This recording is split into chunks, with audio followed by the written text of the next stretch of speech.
Assalamualaikum warahmatullahi wabarakatuh. Perkenalkan, saya Jati Raffi Wibowo dengan NIM digit terakhir 057. Di sini saya akan menjelaskan dan mempraktekkan tentang pengolahan lahan kritis yang ada di Kabupaten Semarang. Pertama, lahan kritis sendiri yaitu merupakan lahan di dalam maupun di luar kawasan hutan yang telah mengalami kerusakan serta kehilangan atau berkurang fungsinya sampai pada batas yang ditentukan atau diharapkan. Proses pengolahan dan krisis sendiri yaitu memerlukan tiga data, yaitu FCD atau Forest Canopy Density, kemudian slope, dan tingkat bahaya erosi. FCD sendiri itu memerlukan bahan AFI dan kemudian BSI, kemudian SI dan TI. Untuk slope sendiri merupakan data dari DEM. Kemudian tingkat erosi itu berasal dari data curah hujan, erodibilitas lahan, kemudian panjang lereng, kemudian penutup lahan, dan tindakan konservasi. Berikut proses pengolahannya. Pertama-tama kita menginput terlebih dahulu data TOA. Berikut data TOA yang telah saya siapkan. Kemudian data TOA ini digunakan untuk membuat AFI, TI, dan SI. Kebetulan di sini saya sudah melakukan pengolahan dan berikut datanya. Kemudian data BSI dan AFI ini menghasilkan data FD, sedangkan data TI dan SI menghasilkan data SSI. Kemudian kita mengolah data FCD. Data FCD sendiri yaitu berasal dari square root SSI dikali dengan FD, menghasilkan data FCD. Berikut data FCD. Kemudian langkah selanjutnya yaitu kita menginput data clip DEM. Data clip DEM ini kemudian dijadikan menjadi data slope dengan cara berikut. Kita menginput data clip DEM, kemudian kita memasukkannya outputnya slope. Setelah kita melakukan slope, kita melakukan reclass data slope. Berikut caranya.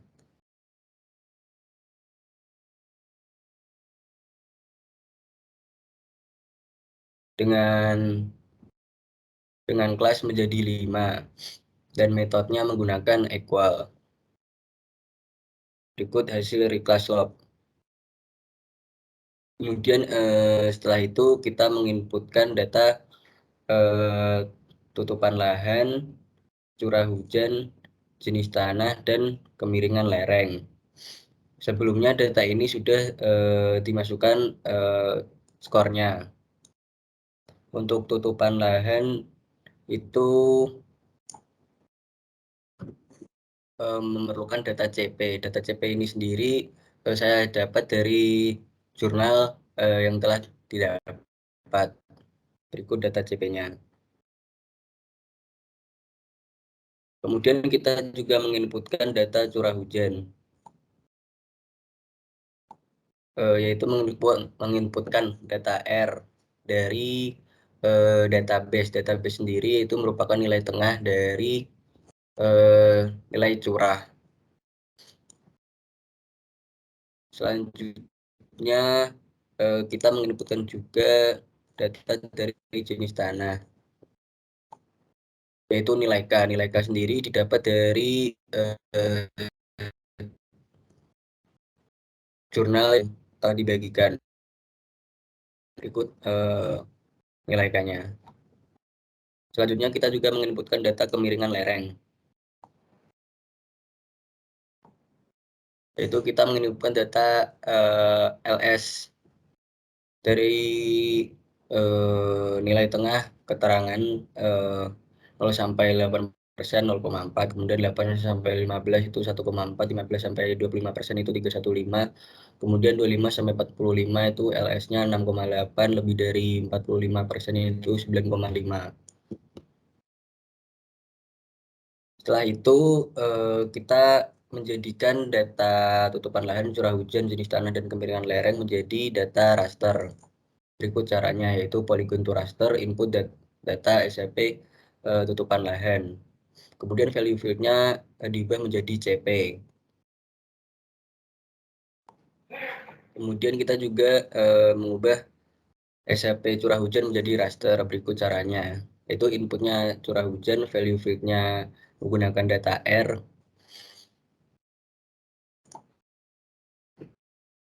Kemudian kita juga merubah data SAP jenis tanah menjadi raster dengan cara polygon to raster. Inputnya yaitu SAP jenis tanah dengan value fieldnya K. Kemudian kita juga SAP kemiringan lereng menjadi raster. Inputnya itu kemiringan lereng, value fieldnya LS. Setelah data tersebut dirubah menjadi raster, kita bisa mendapatkan data erosivitas. Berikut hasil erosivitas. Seperti ini. Berikut hasilnya. Kemudian setelah kita mendapatkan data erosivitas, kita merubahnya menjadi, untuk sebelumnya, untuk membuat erosivitas sendiri, itu dilakukan perhitungan menggunakan raster kalkulator dengan cara pengalian data raster tutupan lahan, curah hujan, jenis tanah, dan kemiringan lereng. Baru kemudian kita mendapatkan data erosivitas. Setelah itu kita melakukan reclassify terhadap data erosivitas dengan menggunakan 5 kelas dengan metodenya equal. Berikut hasilnya. Kemudian kita juga melakukan reclass FCD yang telah kita buat tadi. Berikut caranya, yaitu kita search reclassify input rasternya FCD dan kita menggunakan 5 kelas dengan metode equal. Di sini nilai dari FCD kita balik terlebih dahulu urutannya menjadi 5, 4, 3, 2, 1. Berikut hasil dari reclass FCD. Setelah itu, setelah kita melakukan reclass FCD, reclass erosivitas, dan reclass slope, kita baru bisa melakukan weighted overlay untuk menghasilkan data lahan kritis. Kita menginputkan 3 data tersebut. Kemudian kita menggunakan set equal untuk mendapatkan event 100. Kemudian evaluation scale-nya kita rubah menjadi 1:5, from 1:4. Berikut hasilnya. Setelah kita mendapatkan data lahan kritis, kita merubahnya menjadi data poligon. Berikut caranya, yaitu menggunakan raster to polygon. Kita inputkan lahan kritis dengan fieldnya value. Berikut hasil dari raster to polygonnya. Kemudian kita menginput juga batas kabupaten dan batas kecamatan. Di sini terlihat di mana semakin tinggi nilainya, maka daerah tersebut semakin rawan terhadap lahan kritis. Di sini Kecamatan Getasan yang memiliki,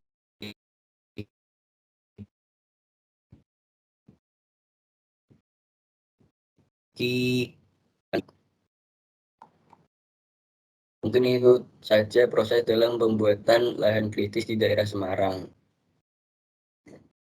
Selanjutnya saya akan menjelaskan proses dari pengolahan potensi bahaya karhutla. Identifikasi kebakaran hutan dan lahan dengan mengolah citra satelit. Karhutla merupakan risiko dari lahan gambut di Indonesia, seperti di Pulau Kalimantan. Di sini saya mengambil daerah dari Kabupaten Seroyan.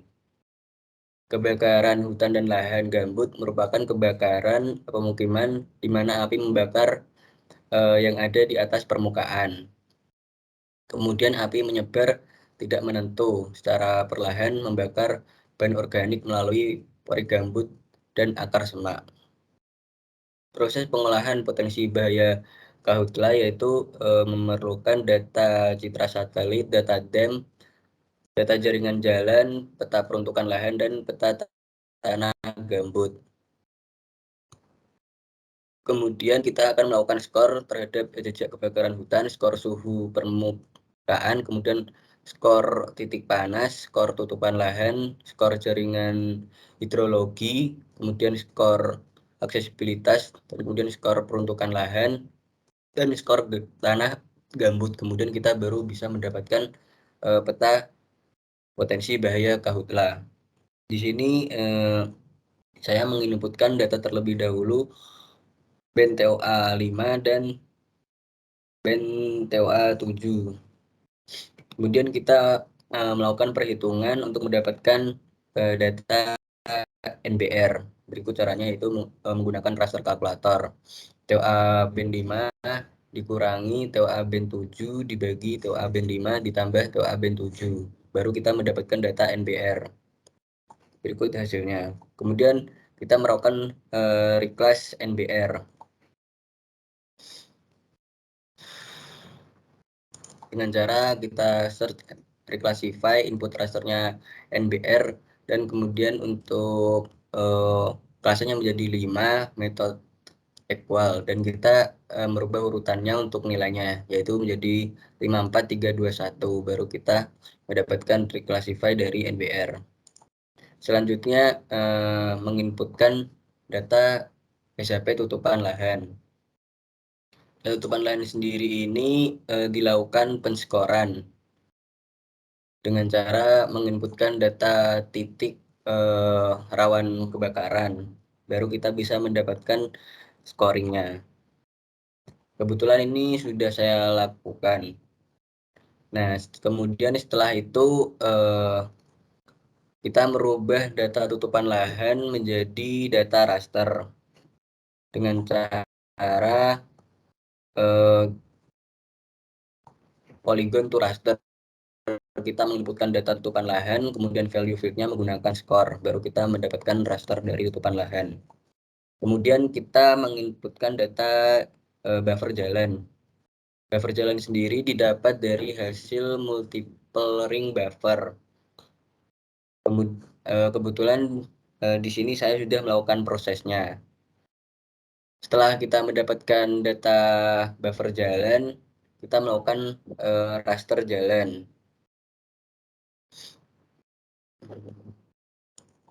Dengan cara polygon to raster, kita memasukkan data jalan buffer, kemudian value fieldnya distance.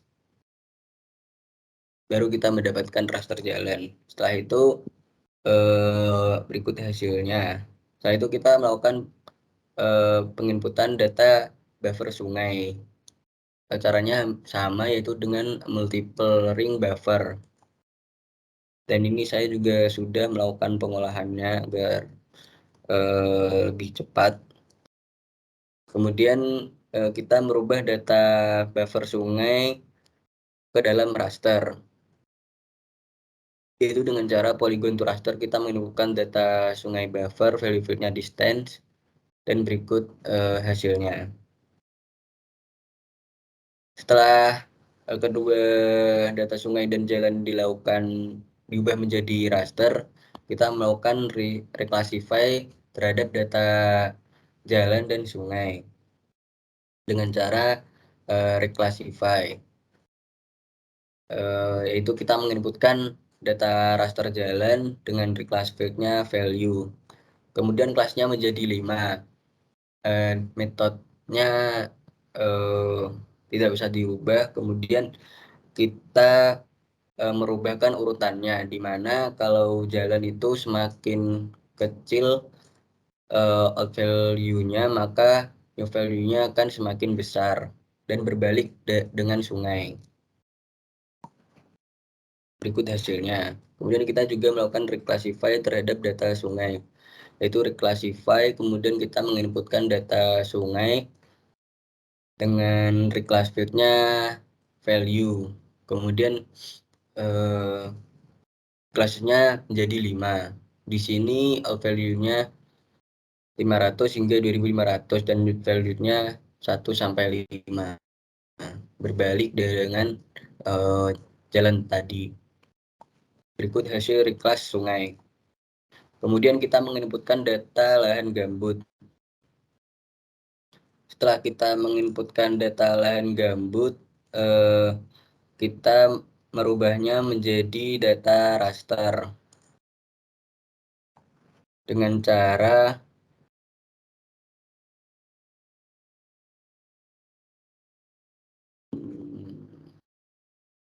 polygon to raster, yaitu input data peta lahan gambut dengan value fieldnya skor, di mana saya sudah melakukan penskoran terhadap lahan gambut, yaitu 1 dan 5, di mana nilai 1 itu merupakan nilai dari jenis lahan non gambut, sedangkan gambut sendiri diberi skor 5. Setelah itu kita menginputkan data LST. Setelah menginput data LST, kita melakukan reclassify data LST. Dengan cara reclassify input rasternya LST, kemudian kelasnya menjadi 5, metode equal. Berikutnya hasilnya. Kemudian menginputkan data lahan hutan.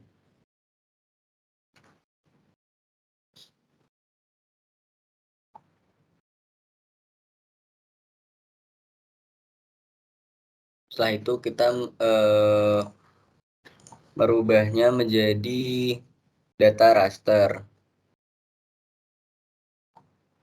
dengan cara input fiturnya yaitu lahan hutan dengan value fieldnya skor, dan kita baru mendapatkan raster dari lahan hutan. Berikut hasilnya. Di sini juga telah dilakukan peskoran. Kemudian setelah itu kita melakukan weighted overlay sungai, reclass jalan, raster dari lahan hutan, raster dari lahan gambut, kemudian reclass LST, reclass NBR, dan raster dari tutupan lahan. Kemudian kita klik set equal untuk mendapatkan inference 100. Evaluation scale-nya 1 to 5, from 1 to 5. Kemudian berikut hasil dari potensi bencana Kahutla. Setelah itu kita merubahnya menjadi data polygon.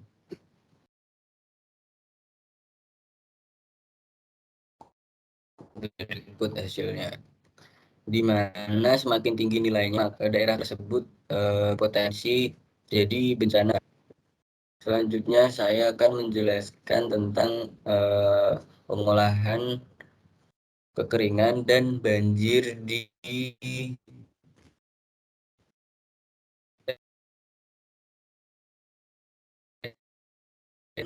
karena hidrometeorologi. Banjir yang terjadi ini disebabkan oleh hujan yang deras yang terjadi terus-menerus, sedangkan kekeringan ini disebabkan dari tidak meratanya distribusi hutan yang merupakan satu-satunya input bagi suatu daerah di Indonesia yang merupakan negara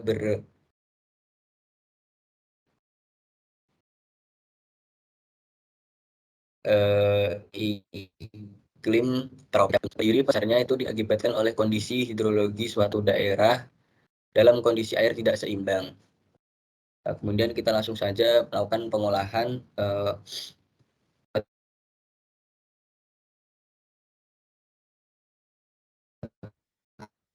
data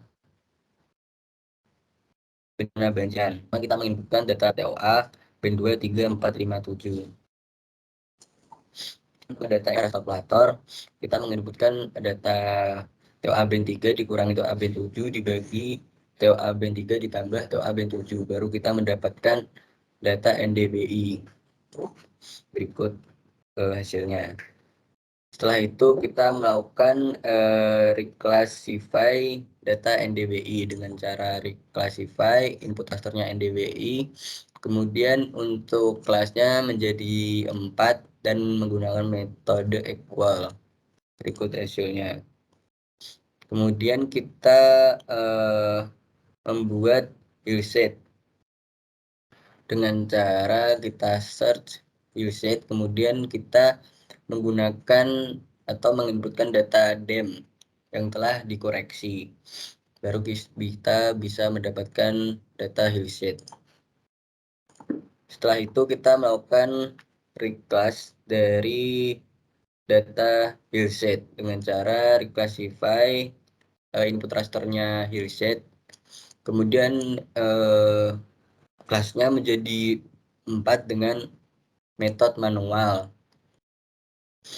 dengan classify 0 sampai 63, kemudian 127 dan 190.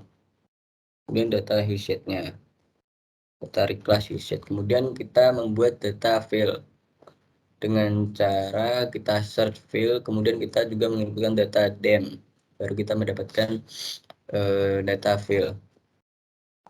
Setelah itu kita membuat data flow direction dengan cara kita search flow direction, kita menginputkan data fill yang telah kita buat.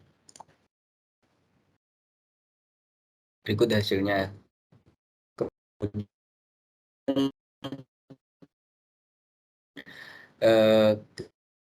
kita mengolah data akumulasi, kita search flow accumulation dan kita menginputkan. Setelah itu kita melakukan reclass terhadap data flow accumulation yang telah kita buat dengan cara reclassify. Kemudian untuk kelasnya menjadi 4 dengan metode equal. Berikut hasilnya. Kemudian kita menginputkan data curah hujan.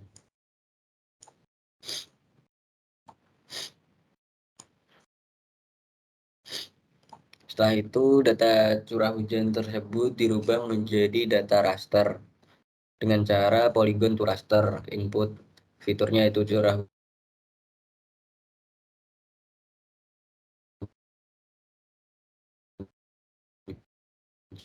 hujan dengan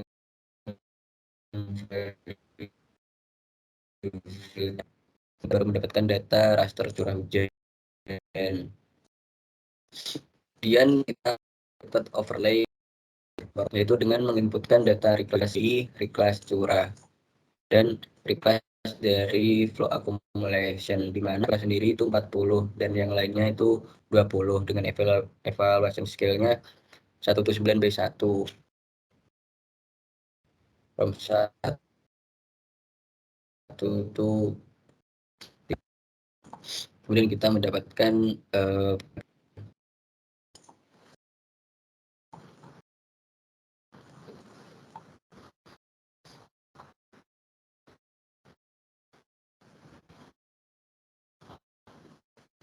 selanjutnya kita merubahnya menjadi ke polygon dengan cara raster polygon kan raster bencana banjir. Berikut hasilnya. Atau peta bencana banjir kita mengolah raster DI. Kemudian kita menghitung untuk mendapatkan data NDWI dengan cara float NDWI dikurangi NDWI dibagi float dalam kurung NDWI ditambah NDWI, baru kita mendapatkan data NDWI. Setelah kita mendapatkan data NDWI, kita melakukan reclass NDWI tersebut dengan cara reclassify, kemudian kelasnya menjadi 5 dengan metode manual, yaitu dengan nilai 0,01 sampai 0,15, kemudian 0,15 sampai 0,25, 0,25 sampai 1. Berikut hasil reclass. Selanjutnya kita membuat data DDI dengan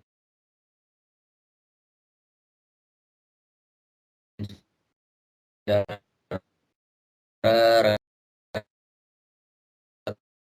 kalkulator, kemudian kita menginputkan band 5 dikurangi band 4 dengan cara kita menginputkan raster DDI dengan kelas menjadi 6 dengan metode manual dengan nilai 0, kemudian 650, 812, 1053, dan 1319. Berikut hasil dari reclassify DDI.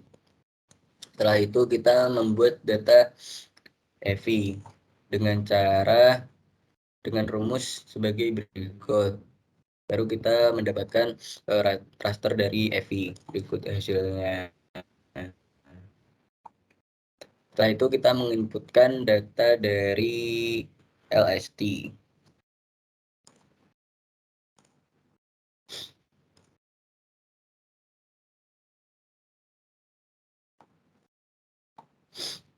Kemudian kita melakukan raster kalkulator untuk memperoleh data dibagi EVI. Baru kita mendapatkan data TVI. Setelah itu, setelah melakukan proses tersebut, kita melakukan backdot overlay. Kita menginputkan data dari TVI, DDI,